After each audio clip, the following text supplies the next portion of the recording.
공부에는 왕도가 없다. 공부에는 순서가 없다. 나는 반드시 합격한다. 매일 저녁 귀요보한다. 노인 복지 사업의 유형 볼게요. 노인 돌봄 종합 서비스, 학대 피해 노인 전용 쉼터, 노인 보호 전문 기관. 여기서 중요한 거는요. 학대 피해 노인 전용 쉼터와 노인 보호 전문 기관입니다. 학대받는 노인이 일정 기간 보호를 받고 그 안에서 치유 프로그램을 제공받는다 하면은요. 이건 바로 쉼터예요. 쉼터. 학대 피해 노인 전용 쉼터. 말이 길어서 여러분 암기가 안 되시면요. 쉼터. 거기서 보호받고 프로그램도 제공받는다. 쉼터로 연결하세요. 노인학대가 발생할 수 있는 요인, 부양자의 사회적 고립. 부양자가 누구예요? 부모라고 생각하세요. 부모와 자식이라고 한다면은 부양받아야 되는 사람이 부양자죠. 사회적으로 고립돼 있을수록 학대를 더 받을 수 있다는 거. 학대받은 노인을 대상으로 사례 관리를 수행하는 기관, 노인 보호 전문 기관입니다. 학대받는 노인을 우리가 발견했어요. 신고 어디다 하죠? 노인 보호 전문 기관에 신고합니다. 신고하는 것은요, 보호 전문 기관이에요. 이건 뭘까요? 노인 학대 행위자를 대상으로 재발 방지 교육을 한다. 교육을 해주는 거 노인 보호 전문 기관이 되겠어요. 그러니까 국가고시에 이런 식으로 나옵니다. 제가 문제 내볼게 맞춰보세요. 학대받는 노인을 대상으로 사례 관리를 수행한다. 학대받는 노인을 신고하는 기관이다. 이거 뭐죠? 노인 보호 전문 기관이에요.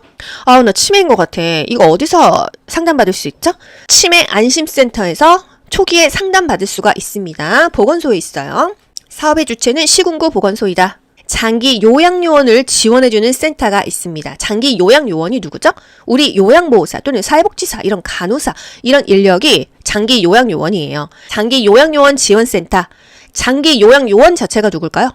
요양보호사 또는 간호사, 간호조무사, 사회복지사, 이런 사람들이 장기 요양요원입니다. 이 사람들을 지원해주는 센터, 한마디로 직원들에 대해서 지원해주는 거죠.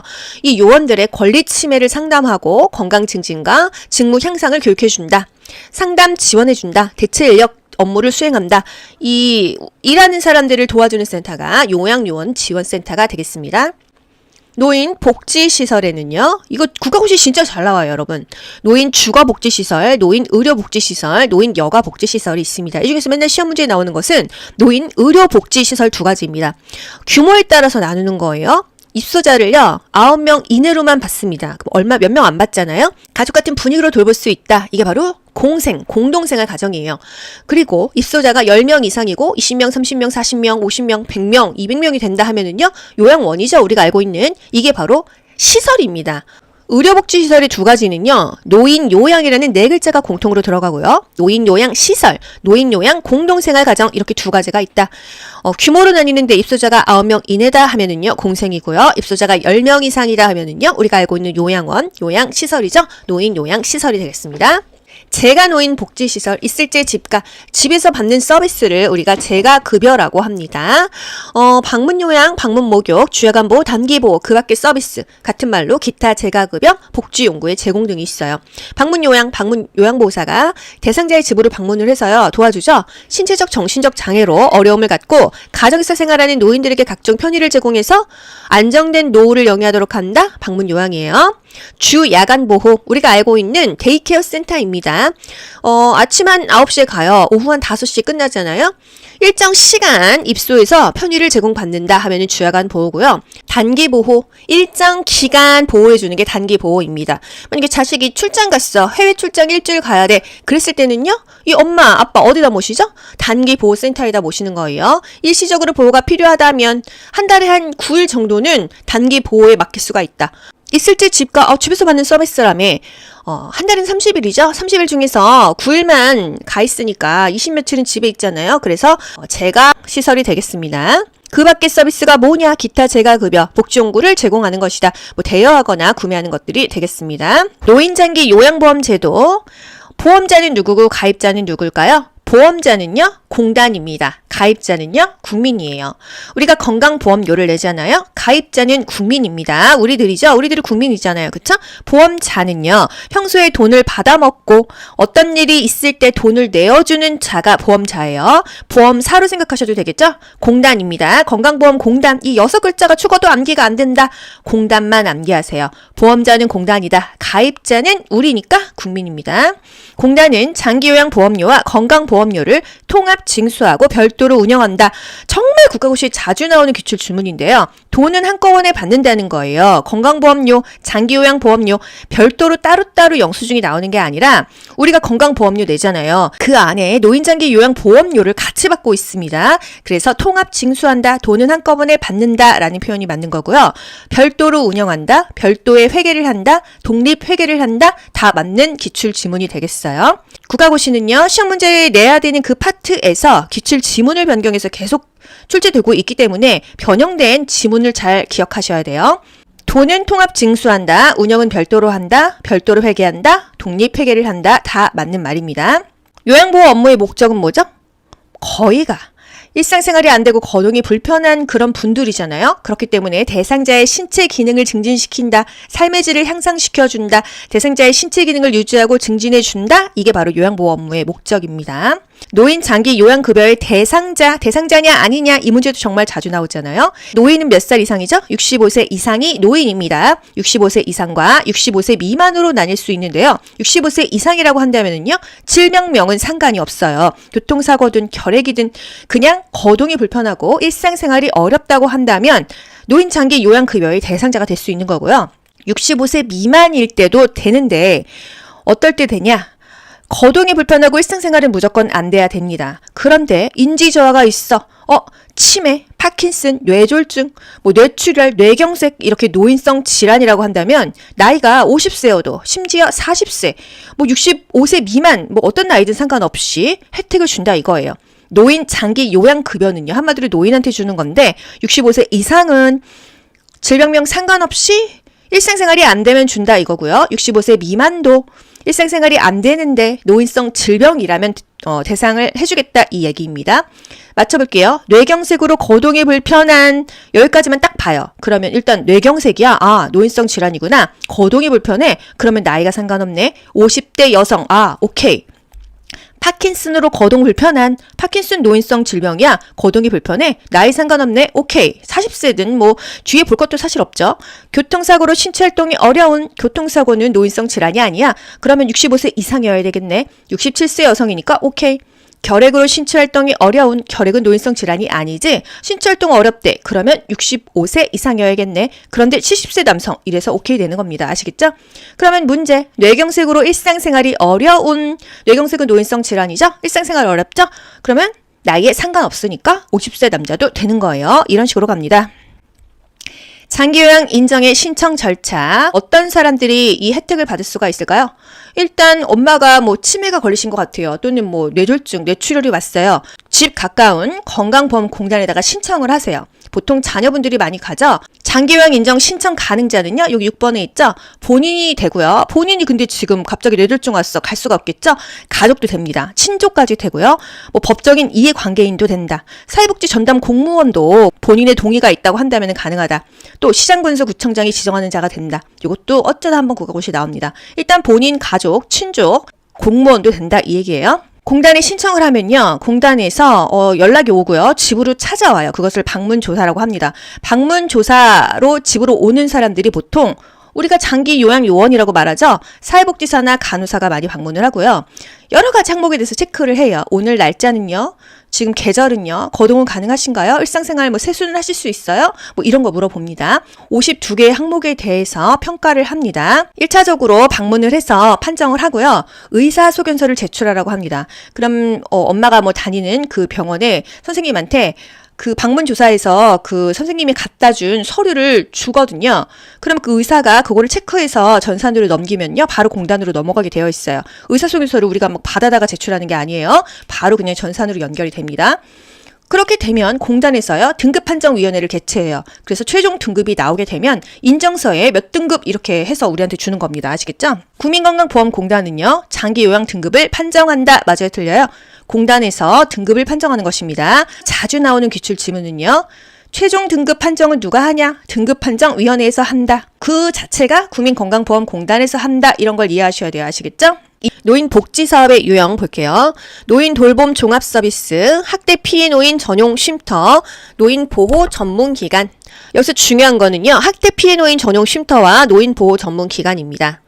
학대받는 노인이 일정 기간 보호를 받고 그 안에서 치유 프로그램을 제공받는다 하면은요, 이건 바로 쉼터예요. 쉼터. 학대 피해 노인 전용 쉼터. 말이 길어서 여러분 암기가 안 되시면은요, 쉼터 거기서 보호받고 프로그램도 제공받는다, 쉼터로 연결하세요. 노인 학대가 발생할 수 있는 요인, 부양자의 사회적 고립. 부양자가 누구예요?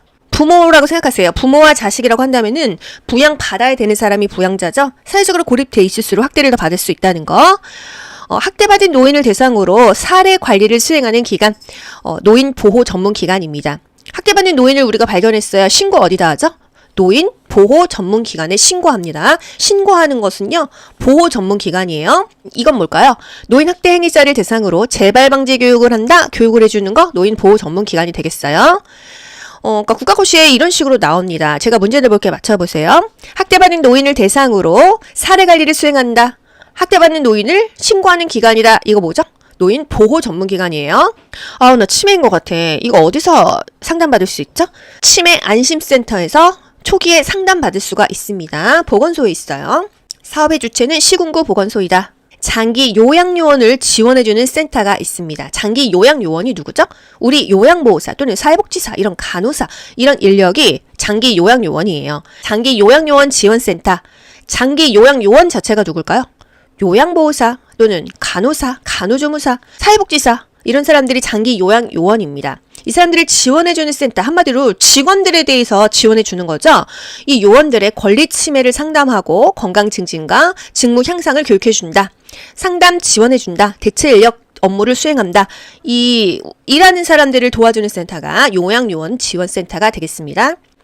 노인 복지시설에는요, 이거 국가고시 진짜 잘 나와요, 여러분. 노인 주거복지시설, 노인 의료복지시설, 노인 여가복지시설이 있습니다. 이 중에서 맨날 시험 문제에 나오는 것은 노인 의료복지시설 2가지입니다. 규모에 따라서 나누는 거예요. 입소자를요, 9명 이내로만 받습니다. 몇 명 안 받잖아요? 가족 같은 분위기로 돌볼 수 있다. 이게 바로 공동생활 가정이에요. 그리고 입소자가 10명 이상이고 20명, 30명, 40명, 50명, 100명, 200명이 된다 하면은요, 요양원이죠. 우리가 알고 있는. 이게 바로 시설입니다. 의료복지시설의 2가지는요, 노인요양이라는 4글자가 공통으로 들어가고요. 노인요양시설, 노인요양 공동생활가정, 이렇게 2가지가 있다. 규모로 나뉘는데 입소자가 9명 이내다 하면은요, 공생이고요. 입소자가 10명 이상이다 하면은요, 우리가 알고 있는 요양원, 요양시설이죠. 노인요양시설이 되겠습니다. 재가노인 복지시설, 있을제 집가, 집에서 받는 서비스를 우리가 재가급여라고 합니다. 방문요양, 방문목욕, 주야간보호, 단기보호, 그 밖의 서비스, 같은 말로 기타 재가급여, 복지용구의 제공 등이 있어요. 방문요양, 방문요양보호사가 대상자의 집으로 방문을 해서요, 도와주죠. 신체적, 정신적 장애로 어려움을 갖고 가정에서 생활하는 노인들에게 각종 편의를 제공해서 안정된 노후를 영위하도록 한다. 방문요양이에요. 주야간보호, 우리가 알고 있는 데이케어 센터입니다. 아침 한 9시에 가요. 오후 한 5시에 끝나잖아요.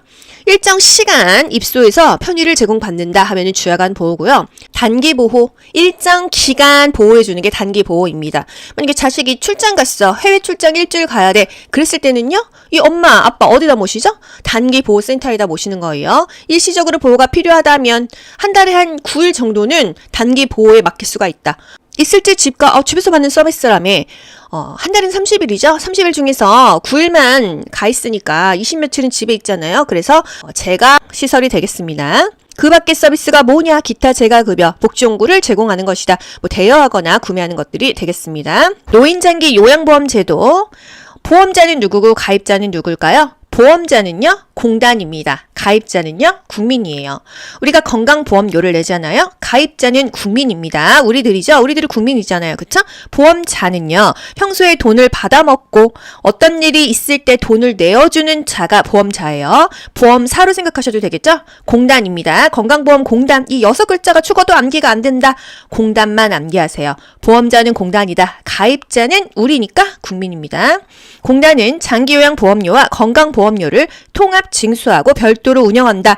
정말 국가고시에 자주 나오는 기출 질문인데요. 돈은 한꺼번에 받는다는 거예요. 건강보험료, 장기요양보험료 별도로 따로따로 영수증이 나오는 게 아니라 우리가 건강보험료 내잖아요. 그 안에 노인장기 요양보험료를 같이 받고 있습니다. 그래서 통합 징수한다, 돈은 한꺼번에 받는다라는 표현이 맞는 거고요. 별도로 운영한다, 별도의 회계를 한다, 독립회계를 한다, 다 맞는 기출 지문이 되겠어요. 국가고시는요, 시험 문제 내야 되는 그 파트에서 기출 지문을 변경해서 계속 출제되고 있기 때문에 변형된 지문을 잘 기억하셔야 돼요. 돈은 통합 징수한다. 운영은 별도로 한다. 별도로 회계한다. 독립회계를 한다. 다 맞는 말입니다. 요양보호 업무의 목적은 뭐죠?